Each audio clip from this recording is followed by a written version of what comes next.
Listeners, Fakta Alkitab dalam episode kali ini akan mengungkap fakta-fakta penting dan bersejarah tentang Taman Getsemani.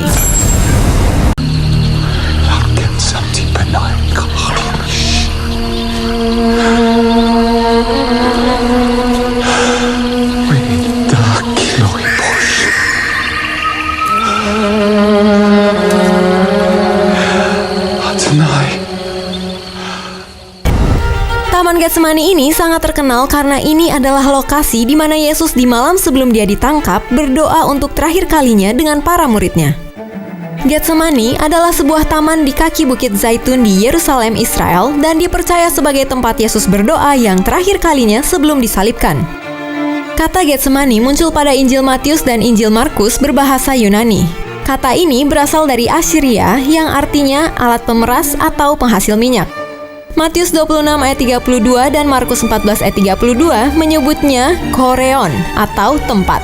Injil Yohanes 18 ayat 1 mengatakan Yesus memasuki sebuah taman atau dalam bahasa Yunani kapos bersama dengan murid-muridnya. Taman Getsemani terletak di kaki Bukit Zaitun di balik bukit di seberang lembah Kidron, Yerusalem, yang dipercaya sebagai tempat di mana Yesus dan murid-muridnya berdoa sebelum Tuhan Yesus disalibkan. Rasul Yohanes menyatakan sebagai taman di balik saluran Kidron. Di Taman Getsemani terdapat 8 pohon zaitun yang sangat tua dan tidak dapat lagi dipastikan umurnya. Beberapa ahli botani menyatakan bahwa pohon-pohon itu mungkin berumur 3.000 tahun. Tidak diragukan lagi, pohon-pohon itu adalah tempat di mana Tuhan Yesus berdoa di malam deritanya. Dari Taman Getsemani ini, kita dapat langsung melihat kota Yerusalem, posisinya berhadapan. Untuk mempelajari asal-muasalnya, studi dilakukan tim dari National Research Council Italia bersama berbagai perguruan tinggi Italia selama 3 tahun. Tim menyelidiki 8 pohon zaitun yang berlekuk-lekuk kasar di Taman Getsemani, yang salah satunya menjadi situs suci bagi umat Kristen.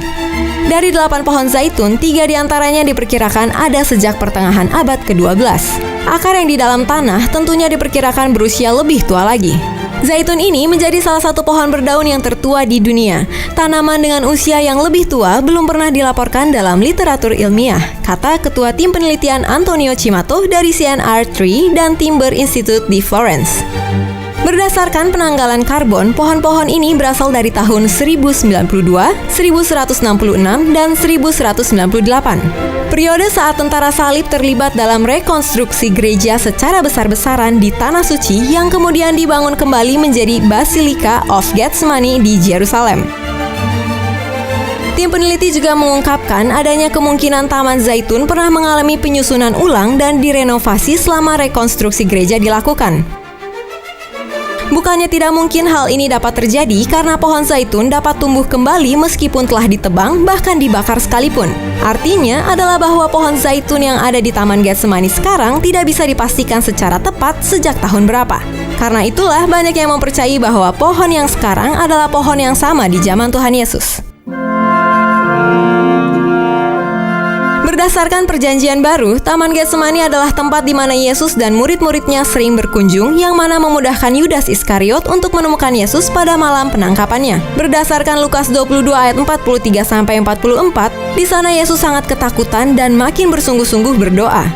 Begitu sampai di Taman Getsemani, wisatawan dan peziarah akan menjumpai basilika yang dibangun pada era Kekaisaran Theodosium pada tahun 379 hingga 395 Masehi. Tapi sayangnya, basilika ini mengalami kehancuran saat terjadi Perang Salib.